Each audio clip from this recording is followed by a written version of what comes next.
Saan ka ba nanggaling at anong nangyari sa'yo? Ako po si Moira. Hindi ko po talaga alam kung saan ako nanggaling. Hindi ko po nakilala yung totoong mga magulang ko.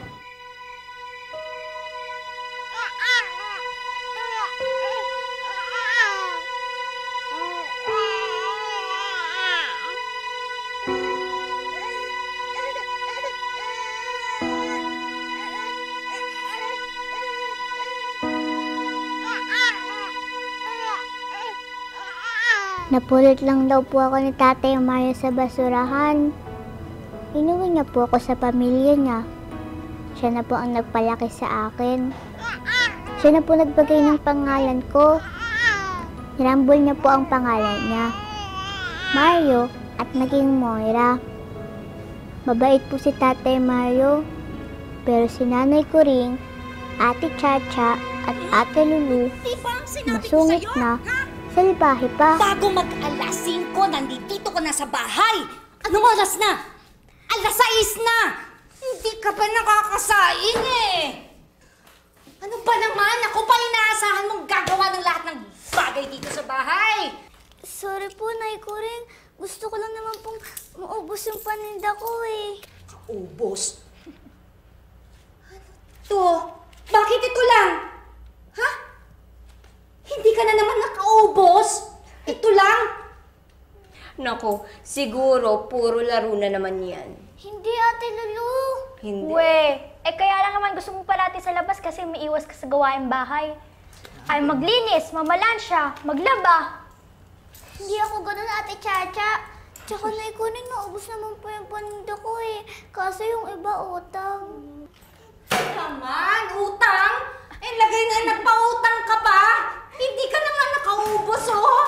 Kasi po, kawawa naman po yung lolang pulubi kanina. Gutom na. Nag-promise naman po na bukas magbabayad eh. Sinabi mo bang pulubi?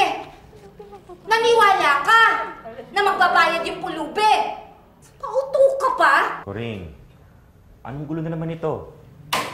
Ay, nako. Nasa kanto pa lang ako, naririnig ko na yung boses mo. Bakit hindi ka naman talaga mabibwisit? Abay kayo nga mag-uusap niyang ampun mo? Total, kayo lang naman talaga nagkakaintindihan, di ba?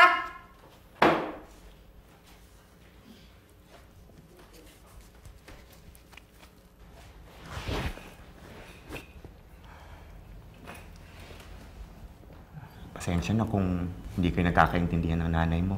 Pati din na Ate Lulu at Ate Chacha mo. Salamat din, kahit na laging mainit ang ulo ng nanay mo. At sinusungit ng mga kapatid mo, hindi ka pa rin lumalaban sa kanila at hindi ka nakipag-away. Di ba po, Tay, masama pong lumaban sa matatanda? Napakabait mo talagang bata ka, ha? At dahil dyan, may konting pasalubong ako para sa'yo. May regalo ako para sa'yo. Wow! Para sa akin po talaga to! Mm-mm. Thank you po, Tay. Ang ganda-ganda po. Aalagaan ko po to. Alam ko kasi anak na mahilig ka magbasa. Kaya ako binili yan. Pero, Tay, bumili pa po kayo? Alam ko naman pong wala pa po kayong pera, di ba? Anak, wala yun. Napakamura yan. Nakita ko sa bookstore yan. Siyempre, gusto mo yan, di ba? Kaya ako yan binili. Ha? Ang bait niyo po talaga, Tay. Alam niyo po, kahit na hindi niyo po ako tunay na anak at ampon niyo lang po ako, mahal na mahal niyo po ako. Halika nga dito, anak. Halika. Anak, itong tatandaan mo, ha? Hindi masama maging ampon. At hindi mo dapat ikinakahiya yun. Ang importante, anak, kahit hindi mo kadugo yung pamilyang kasama mo, dapat nagmamahalan kayo, nag-aalagaan, at nagre-respeto. Si Tatay Mario lang po talaga ang kakampi ko. Kaya lang, nagkasakit siya. Hindi na namin siya napagkamot. Namatay po si Tatay Mario.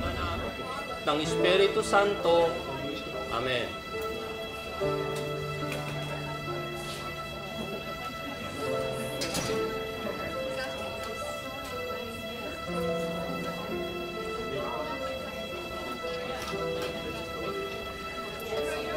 Hindi ka kasali!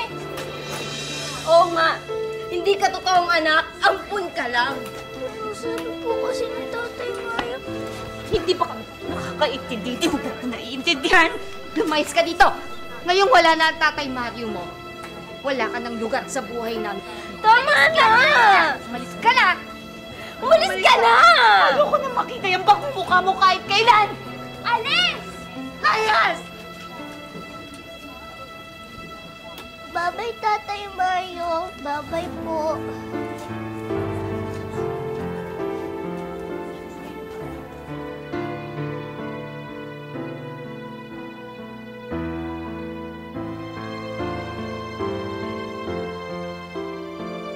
Wala na po akong kakampi.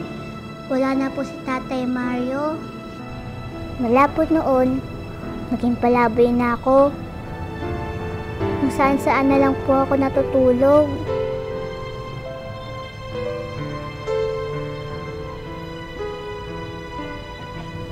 Malungkot po pala yung wala kang pamilya. Miss na miss ko na po si Tatay Mario.